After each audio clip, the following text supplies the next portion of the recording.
Welcome friends. आज के discussion में आप सभी का स्वागत है। आज हम लोग एकॉस्टिक्स टॉपिक पर डिस्कशन करने वाले हैं। इसमें हम एकॉस्टिक्स में साउंड और behaviour of sound in enclosed space पे हम बात करेंगे। तो आइए सबसे पहले समझते हैं कि साउंड क्या है। तो sound can be described as a disturbance और turbulence which passes through a physical medium in the form of longitudinal waves from a source to a receiver, causing a sensation of hearing. The medium could be solid, fluid और gas. यानी कि medium solid भी हो सकता है, fluid भी हो सकता है यानी लिक्विड, और गैस भी हो सकता है। The speed of sound through these different mediums differ due to their molecular composition and attraction between the intermolecular force of attraction। तो ये जो स्पीड है, साउंड का जो स्पीड है, ये अलग अलग मीडियम में अलग अलग होता है। क्यों? क्योंकि अलग अलग मीडियम में जो इंटरमॉलिक्यूलर फोर्सेस ऑफ अट्रैक्शन है वो अलग अलग होते हैं। इस वजह से स्पीड ऑफ साउंड डिफर करता है। सबसे पहले समझते हैं कि साउंड है क्या। तो साउंड एक फॉर्म ऑफ डिस्टरबेंस है और ये प्रोपोगेट करता है by disturbing the adjacent molecules. तो जो साउंड है इसकी कुछ फिजिकल प्रॉपर्टीज होती हैं। तो आइए सबसे पहले साउंड की फिजिकल प्रॉपर्टीज के बारे में बात करते हैं। तो साउंड की जो पहली फिजिकल प्रॉपर्टी है वो है वेवलेंथ ऑफ साउंड, यानी कि साउंड का वेवलेंथ क्या है। So wavelength of sound is the distance between two pressure peaks और valleys measured in metres and represent with the Greek alphabet lambda. तो वेवलेंथ को लैम्डा से रिप्रेजेंट किया जाता है और ये दो हाई प्रेशर या दो लो प्रेशर जो पॉइंट्स होते हैं उनके बीच का डिस्टेंस होता है। इसको हम लोग वेवलेंथ ऑफ साउंड कहते हैं। फिर बात करते हैं पीरियड की। What is period? This is the time taken for one complete oscillation. This is measured in seconds and represented with capital T. यानी कि पीरियड जो है ये एक complete to and fro movement करने का जो टाइम है वो होता है और इसको अंग्रेजी के कैपिटल टी लेटर से डिनोट किया जाता है। फिर जो थर्ड फिजिकल प्रॉपर्टी है फ्रीक्वेंसी ऑफ साउंड। फ्रीक्वेंसी क्या है इसको समझते हैं। This is the number of oscillations per second.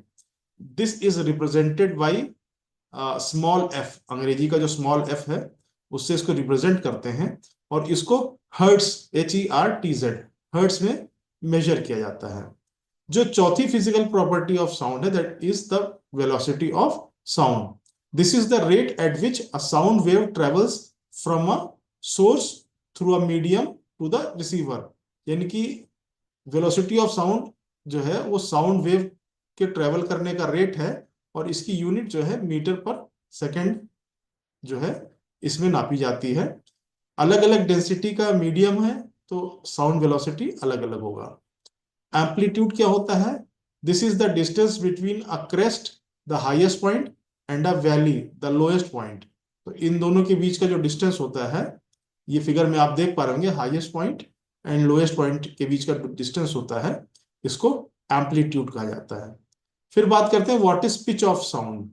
So it is the Highness और lowness of a tone determined by the rapidity of the oscillations producing it। यानी कि ये साउंड का जो हाई टोन या लो टोन है वो होता है और ये डिटरमाइन किया जाता है कि ऑसिलेशन कितना धीमा या कितना तेज है। अब इन्हीं फिजिकल प्रॉपर्टीज को और अच्छे से हम लोग इस वीडियो के माध्यम से डिटेल में हम लोग समझते हैं। तो आइए आप वीडियो देखिए और इन्हीं जो फिजिकल प्रॉपर्टीज है जो अभी हमने डिस्कस किया, जैसे वेवलेंथ है, पीरियड है, फ्रीक्वेंसी है, वेलोसिटी ऑफ साउंड है, एम्पलीट्यूड है, पिच है, तो इनको हम डिटेल में इस वीडियो के माध्यम से समझने की कोशिश करते हैं। This is what a sound wave sounds like. But what does a sound wave look like? Well, the air through which the sound wave is traveling looks something like this.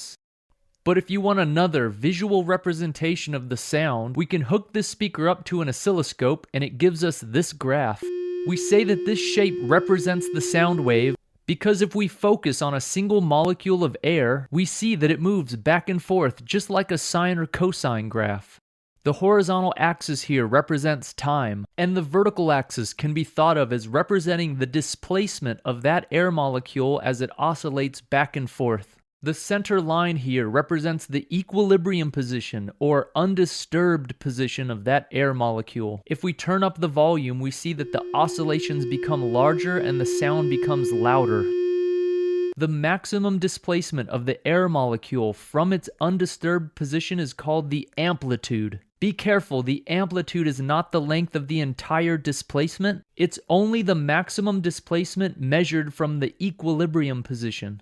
Another key idea is the period of a sound wave. The period is defined to be the time it takes for an air molecule to fully move back and forth one time. We call this back and forth motion a cycle. We measure the period in seconds, so the period is the number of seconds it takes for one cycle. We use the letter capital T to represent the period. If we decrease the period, the time it takes for the air molecules to oscillate back and forth decreases, and the note or the pitch of the sound changes. The less time it takes the air molecules to oscillate back and forth, the higher note that we perceive. An idea intimately related to the period is called the frequency.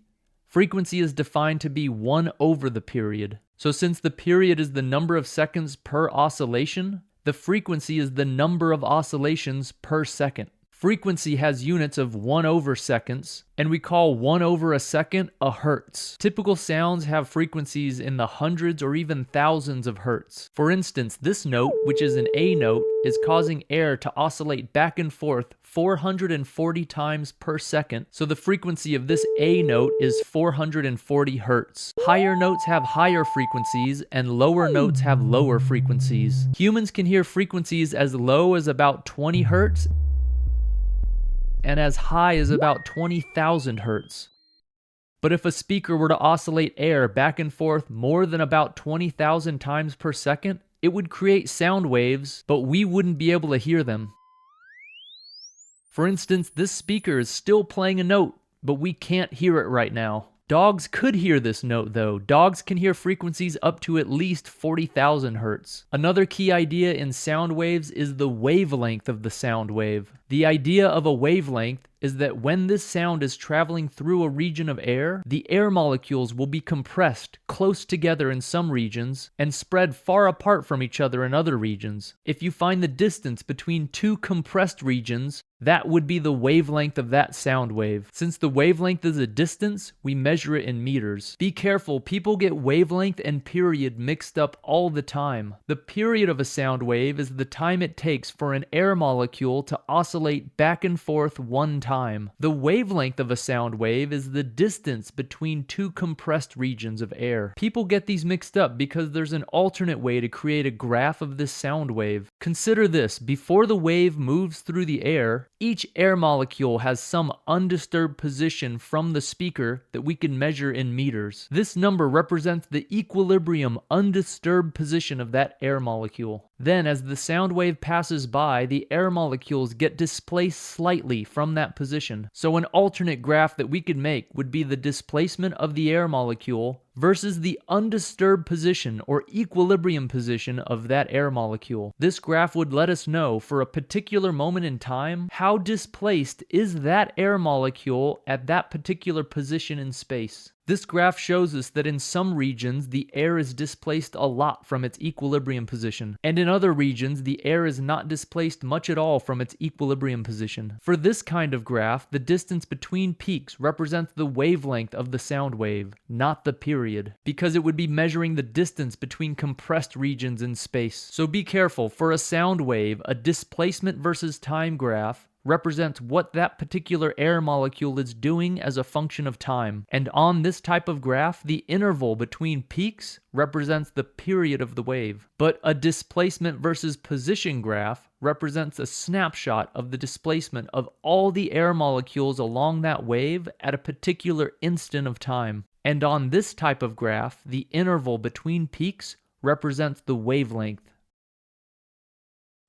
दोस्तों, अब हम बात करते हैं behaviour of sound in an enclosure या enclose space में।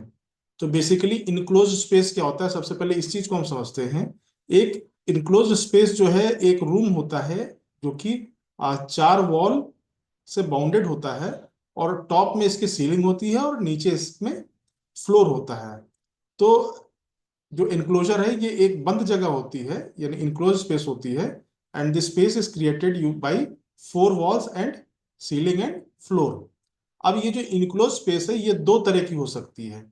सबसे पहले वो स्पेस जिसमें साउंड रेस पास कर सकती है वॉल्स के थ्रू, और दूसरा जिसमें साउंड वेव्स का जो ट्रांसमिशन है या साउंड रेस जो है ये पास नहीं कर सकती हैं। तो जिसमें साउंड रेस पास कर सकती हैं उनका बिहेवियर अलग होता है, और जिसमें साउंड रेस पास नहीं कर सकती हैं इनमें वॉल और सरफेस का नेचर अलग होता है। तो जब भी कोई साउंड वेव जो है इनक्लोज्ड जो स्पेस होता है उसमें मूव करती है और ये बैरियर से टकराती है, बैरियर मतलब या तो सीलिंग से टकरा रही होगी साउंड वेव, या वॉल से एनकाउंटर हो रहा होगा, या फिर फ्लोर से टकरा रही होगी। तो 6 फिनोमिना होते हैं जब भी कोई साउंड वेव इनक्लोज स्पेस के अंदर मूव करती है। तो उसमें जो बैरियर से जब टकराती है साउंड वेव उसमें 6 फिनोमिना होने की संभावना होती है। सबसे पहला फिनोमिना होता है रिफ्लेक्शन, दूसरा एब्जॉर्प्शन, तीसरा रिफ्रैक्शन, चौथा डिफ्यूजन, पांचवा डिफ्रैक्शन और छठा जो है ट्रांसमिशन। तो जब साउंड वेव किसी भी सरफेस से टकराती है तो उसमें ये 6 फिनोमिना हमको देखने को मिलते हैं। आइए अब एक एक करके इन फिनोमिनास को डिटेल में समझते हैं। तो सबसे पहले बात करते हैं रिफ्लेक्शन की। तो reflection occurs when the wavelength of A sound and strikes an obstacle, और जब वो वेव जो है साउंड वेव जो है ऑब्स्टिकल को हिट करती है तो ये उससे वापस बाउंस बैक करती है।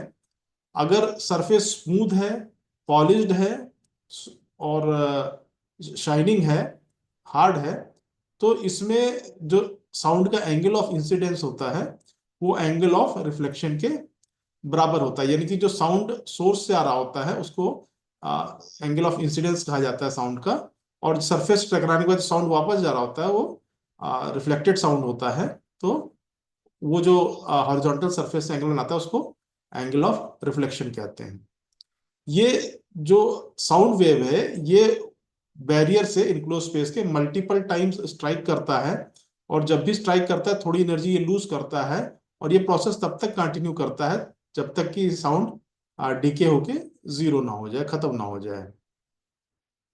इसमें जो एंगल ऑफ इंसिडेंस है ये और काफी कुछ डिपेंड करता है नेचर ऑफ द सरफेस पे। फिर हम लोग बात करते हैं एब्जॉर्प्शन की। तो जब एब्जॉर्प्शन फिनोमेना क्या होता है, when sound wave hit the surface of an obstacle, some of its energy is reflected while some are lost through its transfer to the molecules of the barrier surface. The lost sound energy is said to have been absorbed by the barrier surface. The thickness and nature of the material as regards to its softness and hardness influence the amount of sound energy absorbed. तो जो surface का softness है और material nature है इस पे depend करता है कि साउंड का जो एनर्जी का एब्जॉर्प्शन है वो कितना होता है। तो ये बात हो गई एब्जॉर्प्शन की। फिगर में आप देख रहे होंगे कुछ साउंड एनर्जी एब्जॉर्ब हो जा रही है, यानी कि जो इंसिडेंट साउंड रेस की एनर्जी होती है वो ज्यादा होती है और रिफ्लेक्टेड साउंड एनर्जी जो है इसकी एनर्जी कम होती है, और दोनों का डिफरेंस जो है वो सरफेस जो है एनर्जी को एब्जॉर्ब कर लेता है। अब बात करते हैं फिनोमिना ऑफ रिफ्रैक्शन की। So this is the bending of sound when it travels from one medium into another medium. The difference in the composition of the two different mediums bends the sound, that is the angle of incidence, changes into an angle of refraction as it travels into the new medium. तो medium की density की difference की वजह से जो sound का जो आपका पाथ है इसके डायरेक्शन में बेंडिंग आता है और इस प्रोसेस को रिफ्रैक्शन कहते हैं। फिर बात करते हैं डिफ्यूजन की। तो this is the scattering of waves from a surface, it occurs as a result of texture and hardness of the obstacle if it is as comparable to the wavelength of the sound. The direction of the incident ray changes when it strikes the surface of the obstacle. Satisfaction is achieved when sound is heard in all directions at equal level. तो diffusion क्या है? It is basically scattering of the sound waves. फिर बात करते हैं diffraction की। What is diffraction? तो when the wavelength of sound wave is smaller or equal to the size of the obstacle, the sound rays tend to bend round the edge of the obstacle, thereby turning the edge to a sound source. तो इसको हम लोग diffraction कहते हैं। Figure में ये देख पा रहे होंगे, एक रे जा रही है और एज से टकराने के बाद ये जो है कई रेज में स्प्लिट हो जाती है। तो it is the diffraction of the sound, splitting of sound into many wavelength of sound, अलग अलग वेवलेंथ जो है उसमें स्प्लिट हो जाती है। फिर हम लोग बात करते हैं ट्रांसमिशन की।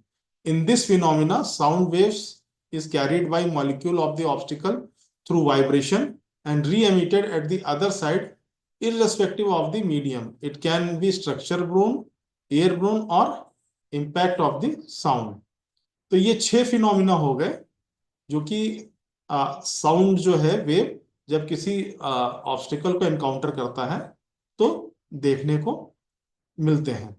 अब हम लोग बात करते हैं factors that affect the behaviour of sound in enclosed space, यानी कि इनक्लोज्ड स्पेस में बिहेवियर ऑफ साउंड को जो है इफेक्ट करने वाले फैक्टर्स कौन कौन से हैं। तो सबसे पहले है reduction in its intensity of sound. Reduction in its intensity of sound, this can result due to the distance between the source and the receiver. तो रिडक्शन इन इंटेंसिटी है because of the distance between the source and receiver. दूसरा क्या है? Absorption of direct sound by the audience, the listeners of the sound absorb some of the sound in the process of hearing. तो ये भी जो है एक factor है जो कि behaviour of sound in enclosed space में इफेक्ट करेगा।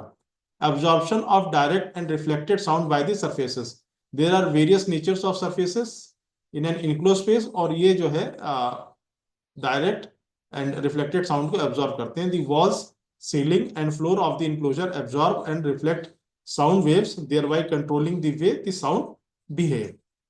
Reflection of sound from right angled corners. So sound incident to the right angled corner of a room will be reflected back towards source if source are acoustically reflective.